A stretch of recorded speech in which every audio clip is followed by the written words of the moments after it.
Boker Tov, mes chers amis de Yerushalayim, ce matin où on avait promis de voir donc vers la fin de Michelet, donc une petite conclusion, et selon l'explication extrêmement intéressante du Maharal. Alors elle est très longue puisqu'il est allé chercher des commentaires dans la Gemara, il va donner son interprétation. Donc ce que je vous propose évidemment c'est un résumé. Son ouvrage dans Netivot Olam donc expose clairement les commentaires. Par exemple, il a fait un commentaire sur certains passages du Talmud, et donc il y a juste un petit résumé ici. Et par exemple, le premier concerne le traité de Sanhedrin à la page 20a, où il est écrit comme suit, dans le Perek Kohen Gadol. Sheker Achen Ze Yosef. Donc on va identifier chacune des phrases. Donc on avait dit que mensonge est la grâce. La grâce est mensonge. Pourquoi c'est Yosef? Hevel Hayofi Zeboaz. Alors la vanité et la beauté, ça concerne, c'est une allusion à Boaz. Je rappelle Boaz, celui qui a épousé Ruth, qui donnera Oved, Ishaï et David. Ishaï Datachem Ititalal, c'est Palti ben Laïch. Alors, il va essayer d'expliquer pour quelle raison. Alors, quand on parle de Yirat Hashem, c'est-à-dire qu'il y a 3 niveaux dans la crainte du ciel. Il y a le premier niveau, un deuxième niveau, et le meilleur niveau qui est le troisième, comme c'est rapporté ici. Alors, Yosef, on sait très bien qu'il n'a pas été avec cette femme-là.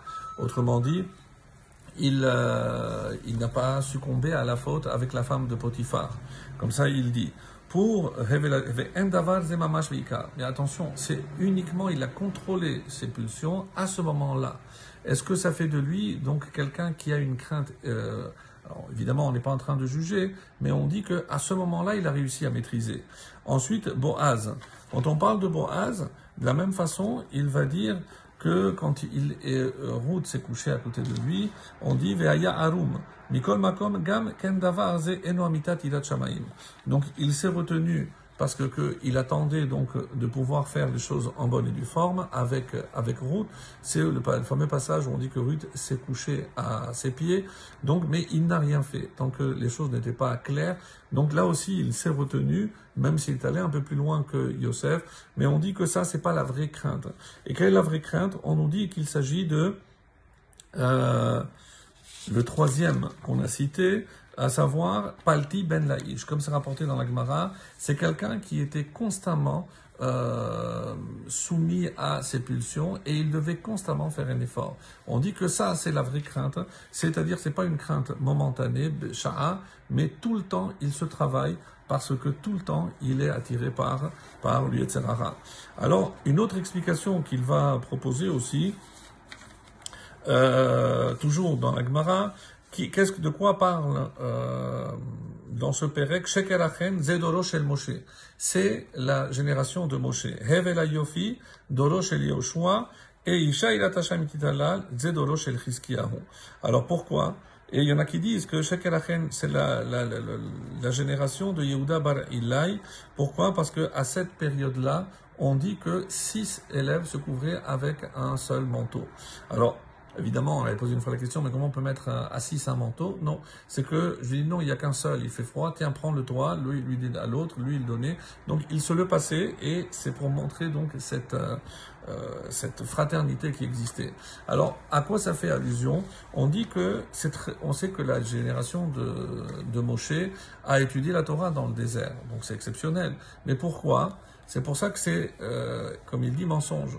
Ce n'est pas un véritable attrait vers la Torah, parce que c'était facile, les conditions étaient idoines. Il n'y avait pas de travail, il n'y avait pas de chaleur, ils avaient la manne, ils avaient l'eau, il n'y avait aucune préoccupation matérielle. Donc le fait qu'ils se soient occupés de la Torah n'est pas tellement, on va dire, digne de louange, comme par exemple la génération de Yoshua, qui est déjà mieux. Pourquoi? Parce qu'ils n'avaient plus la manne, ils avaient travaillé, il y avait la guerre, mais ils savaient qu'ils allaient gagner la guerre parce que Dieu leur avait promis donc cette terre. Donc ce n'est pas encore à 100%. Et c'est pour ça quand on nous dit Zedoro shel Chizkiyahu, et pourquoi, comme j'ai dit, qu'est-ce qu'il y avait dans cette génération de Chizkiyahu? C'est comme ça qu'il explique.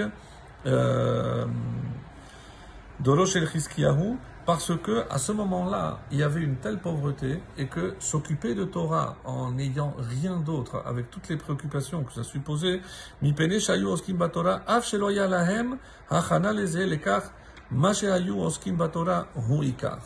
Donc, c'est pas lorsque je fais la Torah dans le confort, dans l'insouciance, parce que je n'ai pas de soucis à me faire. Non.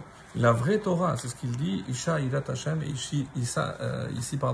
Isha c'est Talmid Chacham, c'est aussi la Torah, parce que c'est dans ces conditions-là, c'est pas lorsque tout va bien que tout est facile.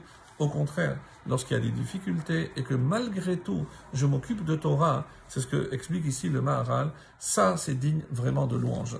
Alors, aujourd'hui, dans notre génération, c'est vrai qu'on a la possibilité, Baruch Hashem, des Bate Midrashot, on peut aller étudier, que ce soit par Internet ou autre, donc on a assez de facilité, mais est-ce qu'on en profite assez? Ça c'est la question que je vous laisse pour réflexion en vous souhaitant une très bonne journée.